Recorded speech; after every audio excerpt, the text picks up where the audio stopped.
After a breakup or time spent healing, it's natural to wonder if you're ready to start dating again. Sometimes people ask me if it's better to work on their attachment while dating, or is it better to be alone for a while and do some personal growth? And there are pros and cons to continuing to date while doing attachment work. So in this video, I'm going to lay these out for you so that you can make a clear choice and you can either approach dating with a level head and an open heart, or dive deep into personal growth to get ready to date again. So let's talk about the 7 ways to tell if you're ready for a date. By the way, I'm Kaylee Larkin and I help people to rewrite their patterns and attract secure and lasting love. So in order to know if you are ready to date, you want to notice if you have clarity around dating and what you want, or if you feel confused, perhaps by previous partners or relationship patterns.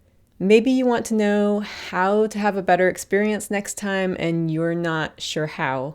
So I tell people they're ready to date partly when they know what kind of relationship they're looking for. So what they want in a partner, and then what they value most to share with another human being. And if you're not quite sure what you're looking for in connection, or maybe you're just wanting a distraction, that's a sign to stop and do some inner work. Sure, you might feel better after a brief fling, but how is the other person going to feel? On the other hand, putting oneself out there is a way to boost self-esteem when you're getting matches. Just be careful about that rebound relationship. So if you do have clarity around what you want, and if you have anxious attachment style, you can go through this process in my Secure Love Toolkit, and then that's a good sign that you're ready to date. But wait, there's more. So the second one is you feel more healed than raw. So just because you feel ready doesn't mean that everything is completely healed. So people carry lots of baggage from previous relationships. The question is whether you can think of old relationships without feeling a lot of pain. So if you're still hoping that your ex might return in the future, or if each new person gets compared to them, then there might still be some stuff to let go of. Number 3 is you feel connected to yourself. One of the biggest signs that you're ready is that you can enjoy being single. Not like you want to be single forever, but you don't need a partner in order to be happy, and you enjoy spending time with yourself. In other words, you're not dating to escape loneliness, you're dating because you feel good enough on your own to share your life with someone.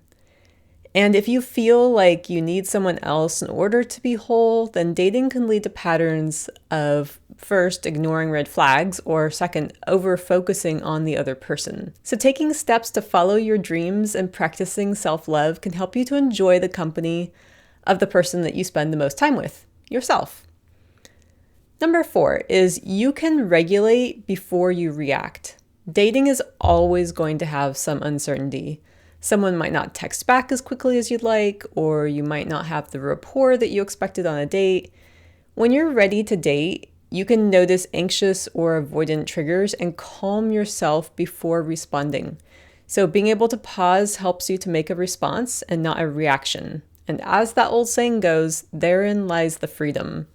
In contrast, someone might still feel an inclination to overthink or pull away, but they have tools to come back to calm. Number 5, you feel more curious than fearful.